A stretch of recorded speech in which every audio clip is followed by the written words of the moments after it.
90% of vets are homeless. 85% of us commit suicide after 3 months of being homeless. Everybody signs up. They go fight for our country. When we come back, we're old, wore out. They want new meat. It's a big factory, is all it is.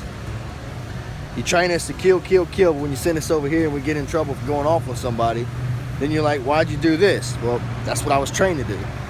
I've been in it since I was 16. I got put out at 24 for getting shot in the stomach. All I know how to do is that. I don't know how to do the civilian life. I'm just now figuring it out myself.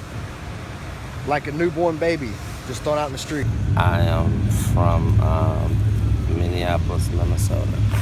Currently I am part-time working. Well, it's smaller than the Metroplex. Put it in a nutshell. It's smaller than Houston, so it's a good vacation spot, I guess you could say. You know, instead of always staying in your city, you plan on going to the hotel in another place and seeing some sights. So that's why. East Texas is a part of Texas. I'm from Texas, and it's really fun to see other parts of Texas, especially when you read about all the oil and stuff and the just different. I mean, the weather's different here than Dallas, where I'm from. You know. I don't like living like this. I got to get back to work again. You know what I mean? Well, that tore me up when they fired me. That said we don't need you now. You know, the preacher's gone. And then a week later, there's no check. I've been coming here on and off. I worked for Tucker's Upholstery for 20 years, and I just been here on and off for that amount of time. If I need a place to go, I'll find a place. I've never gone through nothing like this before. I grew up in it. When it's raining, like yesterday, I just got under that shed right there. Just wait till it gets plenty dark and no one sees you and says anything. We sleep 220 people here a night. The more there are businesses that are occupied, the less that then becomes a place for somebody to say, okay, this is where I can be. Don't ever give money out. And it's not that everybody will misuse that money, but how do you know? How do you know that that person doesn't have a drug or alcohol problem and you've helped do that? Two is always talk with people with respect. Even if telling them, hey, I'm not going to give you money, but hey, there's a mission here in town. One of the key issues when we're talking about the homeless is who are you talking about?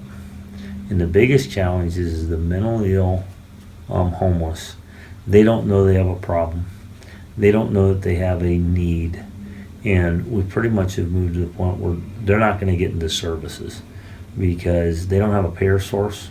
And if they don't have a payer source, the mental health organizations are not set up to take them. And that's one of the biggest issues.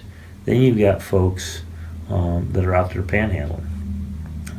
Good chunk of the folks that are panhandling are probably not homeless. They have a place to go, but this is money that they may be supporting a habit. And one of the real challenges is not that you don't have compassion and help people, but if you give cash to people, you might be supporting a habit. But you also get to a point that once that starts happening, you actually are going to attract people that say, hey, this is where I can get money, so therefore I can go get drunk or I can do X. And the biggest challenge is then people believe that's who the homeless population is. Well, most of the folks that we're working with don't ever panhandle.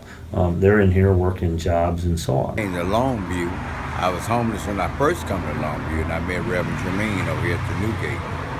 And I painted and did artwork and carpentry work here. So, but now that I'm back in town, catching the Greyhound from Shreveport to get back to St. Louis, I had to come here to catch an Amtrak. So, but I'm right now seeking some assistance trying to get up out of here. I'm not trying to stay here. Well, I have 3 homes here. Yeah. I give them to the relatives who are HIV positive and no hair unfortunately. I'm a homeless veteran. I'm a Vietnam vet, and I'm homeless. I'm not gonna lie to you. I would say keep the users and the dealers out of here. It's public park. I'm not gonna tell nobody what I do, but I guarantee you it's not here. You know, I do occasionally fall off a wagon, get drunk, what have you, but I don't do things like that around people like kids and stuff like that. I do have compassion for homeless people too. I'm homeless because I want to be. We were cleaning here at one of our downtown law firms that we clean for.